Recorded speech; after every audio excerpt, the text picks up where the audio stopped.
नमस्कार साथियों, आप सभी साथियों का मेरे YouTube channel Rathi techno computer में फिर से स्वागत है। साथियों, आपको पता ही है कि राजस्थान सरकार अपने सभी कार्यालयों में ई फाइल मॉड्यूल लागू करने जा रही है। इसी कड़ी में श्रीमान डीजीपी महोदय ने एक आदेश जारी किया है, जिसमें पॉइंट नंबर 2 पर स्पष्ट लिखा हुआ है कि पुलिस मुख्यालय के अधीनस्थ सभी शाखाओं, रेंज एवं जिला कार्यालयों में दिनांक 30 जनवरी 2023 से पत्रावली संधारण का कार्य राजकाज एप्लीकेशन के ई फाइल मॉड्यूल से किया जाएगा। यानी 30 जनवरी 2023 से आपके कार्यालय में जो फिजिकल फाइल है उसको ई फाइल के माध्यम से ही प्रेषित करना है। यानी वर्तमान में जो फिजिकल फाइल का जो सिस्टम चल रहा है, नोट शीट बनाने का, नोट शीट लिखने का, उसके अंदर ड्राफ्ट ऐड होता है, वो सारी चीजें ई फाइल के माध्यम से कैसे यूज करेंगे तथा फिजिकल फाइल को ऑनलाइन ई फाइल में कैसे कन्वर्ट करेंगे, ई फाइल में वे कौन से ऑप्शन है जो ई फाइल क्रिएट करते समय काम में आने वाले हैं। तो चलिए शुरू करते हैं आज का ये वीडियो।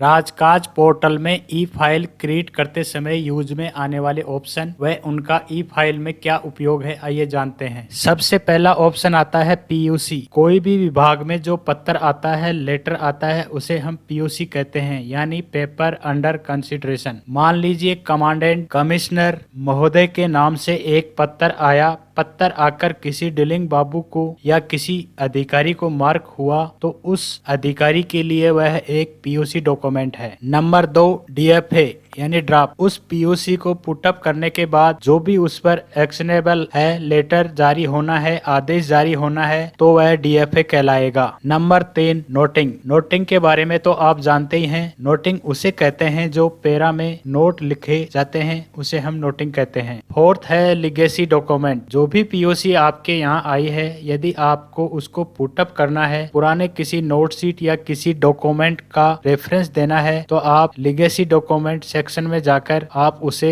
डॉक्यूमेंट को अपलोड कर सकते हैं। नंबर 5 है रिकॉल। ई फाइलिंग में इस ऑप्शन का यूज जब करते हैं जब आप किसी फाइल को गलती से किसी के पास भेज दिया है, तो आप उस फाइल को वापस रिकॉल कर सकते हैं। लेकिन इसके अंदर एक कंडीशन है, यदि उस अधिकारी गण ने उस फाइल को रिसीव नहीं किया है, रिसीव नहीं करने तक ही आप उस फाइल को रिकॉल कर सकते हैं। अगर एक बार उस अधिकारी ने उस फाइल को रिसीव कर ली तो आप उस फाइल को रिकॉल नहीं कर सकते। नंबर 6 है फाइल मैनेज रिपोर्ट। इस ऑप्शन से आप अपनी फाइल की वास्तविक स्थिति जान सकते हैं। नंबर 7 है पर्पज। जब कभी भी हम किसी फाइल को पुटअप करते हैं तो किसी पर्पज के लिए ही पुटअप करते हैं। एक जनरल फाइल विभागों में बहुत काम में आती है, यानी वो फाइल बार बार किसी उद्देश्य के लिए पुटअप की जाती है, तो आप उस ऑप्शन में उस फाइल का पर्पज इंसिएंट कर सकते हैं। अब हम जानते हैं फिजिकल फाइल को ऑनलाइन में कैसे लाएं।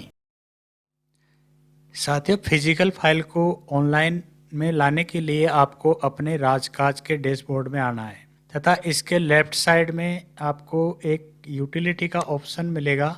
उसमें आपको क्रिएट फाइल का ऑप्शन दिखाई देगा, उस पर क्लिक करना है। उसके बाद में आपसे जानकारी पूछी जाएगी फिजिकल फाइल के बारे में। यहाँ पर कुछ पैरामीटर्स फिल करने हैं जो मैंडेटरी हैं। यहाँ पर आपको एग्जिस्टिंग फाइल और इलेक्ट्रॉनिक वाले ऑप्शन पे चेक मार्क करना है। उसके बाद में आपसे last note sheet para number of physical file के बारे में पूछा जाएगा। यानी जो वर्तमान में आपकी फिजिकल फाइल चल रही है उसमें कुछ नोटिंग के पैरा नंबर चल रहे होंगे, जैसे 50, 100, 150। तो आपको यहाँ पर सिस्टम को बताना होगा कि आपकी नोट शीट में लास्ट पैरा नंबर क्या है। जैसे मैं यहाँ पर मेरे नोट शीट का पैरा नंबर 60 है, तो जैसे ये फाइल क्रिएट होगी आपको note sheet para number next 61 मिलेगा। यहाँ पर आपको फिजिकल फाइल नंबर डालने हैं, यहाँ आपको हिंदी में डालने हैं, यहाँ आपको फाइल नेम, आपकी फाइल का क्या नाम है वो यहाँ पे फिल करना है। उसके बाद में आपको क्रिएट फाइल का जो टैब दिया हुआ है उस पर क्लिक करना है। उसके बाद में साथियों ये जो फाइल है आपकी इनबॉक्स वाले सेक्शन में ई फाइल ऑप्शन में आ जाएगी। इस प्रकार साथियों आप फिजिकल फाइल को ई फाइल में कन्वर्ट कर सकते हैं, बना सकते हैं। नेक्स्ट वीडियो में मैं साथियों आपको बताऊंगा कि फिजिकल फाइल को ई फाइल में बनाते समय पीयूसी डॉक्यूमेंट किस प्रकार अटैचमेंट करेंगे, डीएफए कैसे बनाएंगे, नोटिंग किस प्रकार बनाएंगे, लीगेसी डॉक्यूमेंट किस प्रकार अपलोड करोगे, रिकॉल किस प्रकार करेंगे, आदि सभी की जानकारी नेक्स्ट वीडियो में मैं आपको लाइव करके दिखाऊंगा। अगर साथियों मेरे द्वारा दी गई जानकारी आपको अच्छी लगी तो प्लीज़ मेरे चैनल को सब्सक्राइब करें, लाइक करें, शेयर करें, साथ ही बेल आइकन की घंटी को ज़रूर प्रेस करें, जिससे कि मेरे आने वाले वीडियो का नोटिफिकेशन सर्वप्रथम आपको प्राप्त हो सके। धन्यवाद। Thank you very much.